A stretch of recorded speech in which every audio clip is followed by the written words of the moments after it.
Come potete vedere, il nuraghe qua dietro dista, quanto sarà? 50 di metri, Andrea? È un nuraghe molto panoramico, alle sue spalle tutta la costa di Colostrai, di Ferrage, con le sue lagune e la foce del fiume Mendoza, quindi un nuraghe che ha, come potete ben vedere, una visuale straordinaria, ma andiamo adesso a vederlo nel dettaglio. Cari amici di Archeosarrabus, buon sabato. Oggi con Andrea stiamo andando nel Paese delle Meraviglie, passando adesso da questo sentiero a questo passaggio tra due mondi paralleli. Ci ritroveremo in un nuraghe che è molto bello, ancora abitato. Dovremmo fare con molta calma, quindi avvicinarci con molta calma, perché ci vive ancora gente e non sappiamo come potrebbero reagire alla vista di gente che, come potete vedere, non rientra nei loro canoni. Ora ci immergiamo qua nella nebbia. E sparisci proprio nella nebbia, stai sparendo. Siamo arrivati quasi al Paese delle Meraviglie, però Andre, io vorrei far vedere ai nostri amici un dettaglio che veramente vi lascerà senza fiato: il panorama. Guardate che panorama, ragazzi.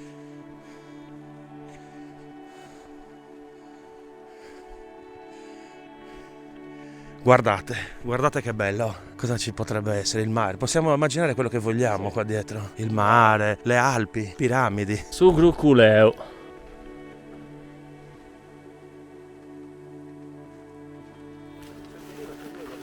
Finisce il sentiero e ci troviamo a Quartu.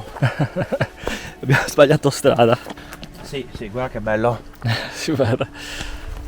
Allora, a parte l'ironia, questo è un nuraghe molto bello, particolare, perché ha una pianta irregolare innanzitutto, quindi ha un lato che dà l'idea di un nuraghe, di un proto nuraghe, quindi con questo angolo a 90 gradi, e invece un altro lato poi è tondo, come se ci fosse stata una torre che hanno aggiunto diciamo, all'esistente. E poi è bello perché tutto intorno alla collina su cui sorge sembra quasi che ci siano i resti di un insediamento, di un piccolo insediamento, come se fosse costruito proprio attaccato a questa collina anche scoscesa. Quindi particolare, ecco, se ne vedono pochi così qua in zona. Bello. E noi riuscivamo a uscire un po' all'aperto. E questo non è. Facciamo. No, è aperto. Ah no, io non l'ho visto. No. È proprio aperto fuori dalla vegetazione. Ma non è possibile, ragazzi. Proviamo a scendere da qua. Vediamo cosa c'è. Però mi segnava qua, verso qua. Poi bisogna vedere se il punto di Google è uguale al punto tuo. Ma non è questo. È difficilissimo così con questa nebbia. Però guardate qua già. Un piccolo indizio, un piccolo grande indizio, no? Questa è argilla. Quindi siamo comunque in una zona. E poi qua mi sembra che ci siano tracce di muro.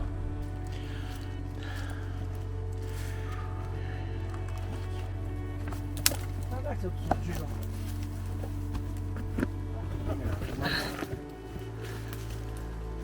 Da qui dovevamo arrivare, da qui sotto. Da qua Andre si arriva, da qua su, da qua giù. Anche da, sì, anche da lì, sì. Quando Sì. sono venuto l'altra volta sono arrivato da là.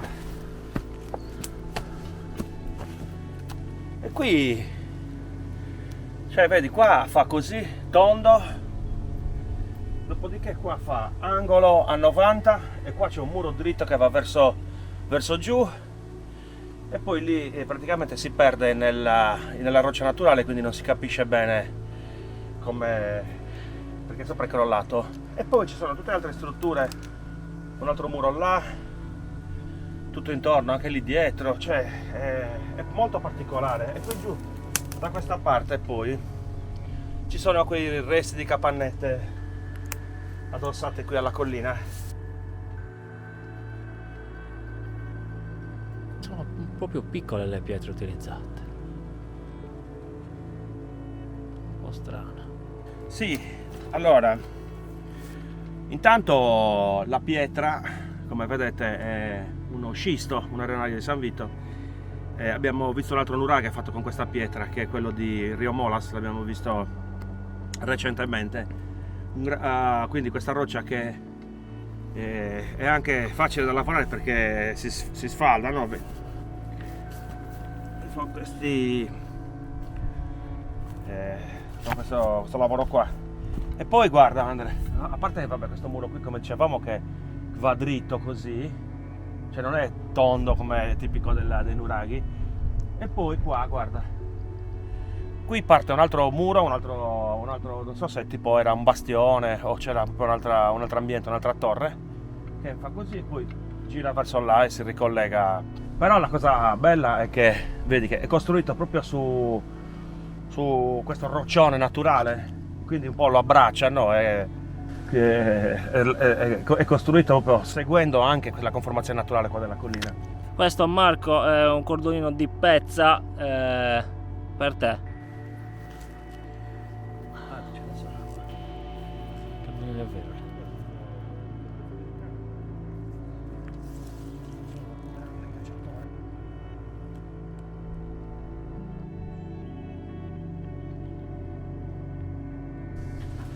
Guarda questa parete anche.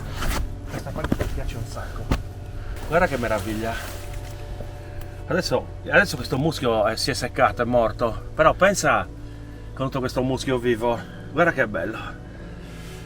Io penso che qui per esempio ci fosse un corridoio. Per esempio, credo che questo chiudesse così. O c'era un altro ambiente qua in mezzo. Un'altra stanza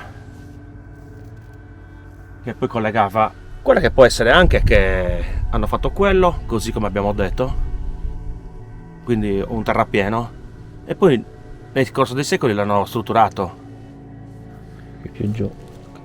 può essere un sacco di cose, però la nostra è pura fantasia. Aspetta che Oh Marti, Andre, ma non era abitato questo nuraghe? Noi siamo venuti qua convinti di trovare gente, di farci invitare a pranzo, e invece non c'è nessuno. Cosa facciamo? è il maltempo, se ne sono andati via. Rimaniamo lo stesso a pranzo? Uno cordonino e pezza, due house. Facciamo una griglietta. La griglietta arrosto. Una pietra, la riscaldiamo. Ok. Il pranzo ce l'abbiamo, dai. Va bene, allora facciamo così. Il documentario atipico questo. Siamo venuti per fare anche delle riprese col drone, ma non è possibile perché comunque oggi la giornata non ce lo permette. Siamo felicissimi che ci sia questa giornata umida, che abbia piovuto. Va benissimo così. Facciamo questo documentario atipico e salutiamo da Nuraghe Ponziano a Muravera. Condividete i nostri contenuti se vi fa piacere. Ci vediamo alla prossima. Da Martino E Andrea. è tutto. Arrivederci.